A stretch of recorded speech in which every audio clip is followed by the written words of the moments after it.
সকলকে নৌবিহারের শুভেচ্ছা। ভগবান নৌকায় বিহার করছেন, আপনারা দর্শন করুন। কেননা শাস্ত্রে বলা হয়, যদি দোলনায় ভগবানকে দর্শন করা যায়, যদি নৌকায় ভগবানকে দর্শন করা হয়, আর যদি রথে ভগবানকে দর্শন করা হয়, তবে আমাদের পুনর্জন্ম হয় না। তো এই জন্য বলা হয়, দোলে চ দোল গোবিন্দ, চাপে চ মধুসূদন, আর রথে চ বামুনায়। তো চাপে মানে নৌকায়, নৌকায় মধুসূদন বিহার করছেন। আসলে এই যে উত্তপ্ত গ্রীষ্মকাল, এই গ্রীষ্মের গরমে নৌকায় ভ্রমণ করলে বা গভীর জলরাশিতে যদি বিহার করা হয়, তো সেটা শরীরের জন্য অনেক শান্তিপ্রদ। তো এই যে শান্তি, ভগবানের শান্তি দেওয়া, এটাই হচ্ছে জীবনের মূল উদ্দেশ্য। কেননা আমাদের শ্রীমদ্ ভাগবত শুরু হয়েছিল একটি প্রশ্নের মাধ্যমে। প্রশ্নটি করেছিলেন পরীক্ষিত মহারাজ। তিনি প্রশ্ন করলেন সুখদেব মহারাজকে যে একজন মৃত্যু পথযাত্রী মানুষের কি কর্তব্য। এই প্রশ্নটি শুনে সুখদেব গোস্বামী বলেছিলেন, মহারাজ, আপনার একটি প্রশ্নতে জগৎজীবের কল্যাণ হয়ে যাবে। তো সত্যি তাই, এই একজন মৃত্যু পথযাত্রীর কি কর্তব্য, এই প্রশ্নের উত্তর যদি আমরা জানি, তো আমাদের জীবন পরিবর্তন হবেই। অপরদিকে আমাদের সনাতন গোস্বামীপাদ শ্রীমান গৌরহরিকে প্রশ্ন করলেন। তিনি প্রশ্ন করলেন, কে আমি, কেন আমি, কেন এই ত্রিতাপ জ্বালা। অর্থাৎ আমি কে, তিনি প্রশ্ন করলেন, আমার কি কর্তব্য, আর কেনই আমরা এই ত্রিতাপ জ্বালা ভোগ করছি। তো ভক্ত, এই যে তিনটি প্রশ্ন, এই তিনটি প্রশ্নের মধ্যেই লুকিয়ে আছে আমাদের জীবনের সর্বোচ্চ সারতত্ত্ব। কে আমি? প্রকৃতপক্ষে আমার গৌরহরি আমাদের চিনিয়ে দিলেন, জীব মাত্রেই মানে মানুষ মাত্রেই কৃষ্ণের নিত্য দাস। অর্থাৎ আমি কে? আমি হচ্ছি ভগবানের নিত্য দাস। কেন আমি মানে আমার কি কর্তব্য? এর উত্তরে বলা হলো, ভগবানকে সেবা করাই হচ্ছে আমাদের কর্তব্য। তো ভক্ত, আমরা সংসারে সবার সেবা করি, কিন্তু শাস্ত্র বলল এটা আমাদের কর্তব্য নয়। আমাদের মুখ্য কর্তব্য হচ্ছে ভগবত সেবা করা। এর জন্যই শাস্ত্রে বলল, চৈতন্য চরিতামৃতে কৃষ্ণদাস কবিরাজ তার কলমিতে বললেন, আত্মপ্রীতি বাঞ্ছা ধরে কামনাম, কৃষ্ণ ইন্দ্রিয় প্রীতি বাঞ্ছা ধরে প্রেম নাম। অর্থাৎ নিজের কোনো ইন্দ্রিয়ের প্রীতি আর্থে যদি কোনো কর্ম করা হয়, সেটা কিন্তু প্রেম নয়, সেটা কামনাযুক্ত। অপরদিকে যদি কৃষ্ণের প্রীতি বিধানের জন্য আমরা কোনো কর্ম করি, তবে সেটাই হলো প্রেম।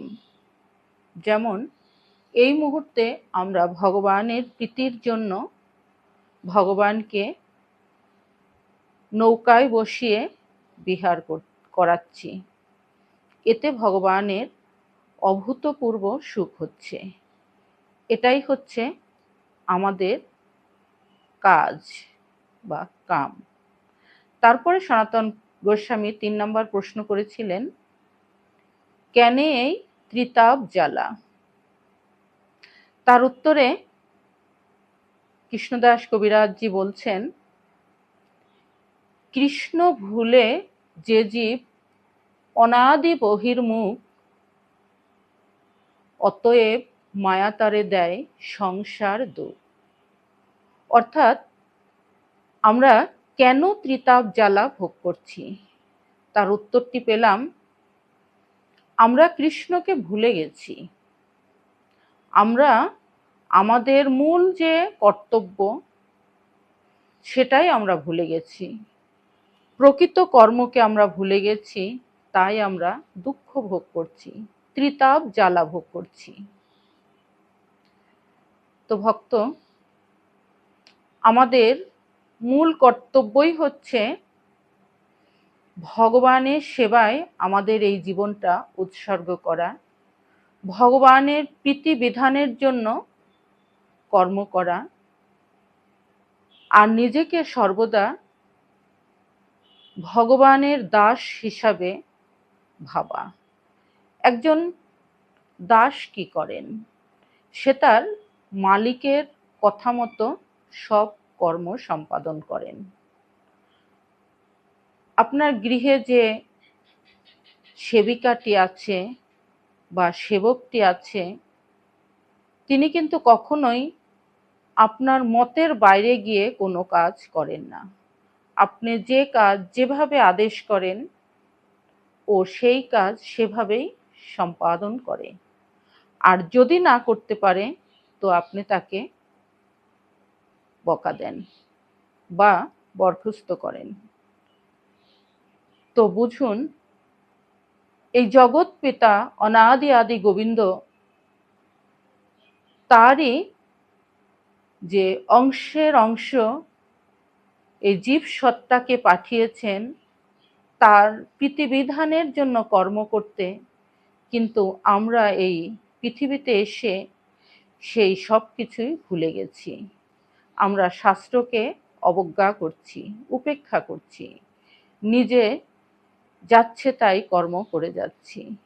তাহলে কিভাবে আমরা দুঃখবিহীন জীবন অতিবাহিত করতে পারব?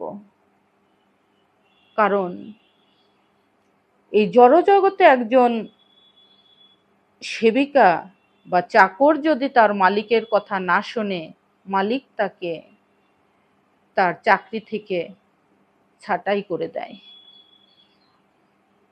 তাকে বহিষ্কার করে। আর এই অনন্ত ব্রহ্মাণ্ডের মালিকের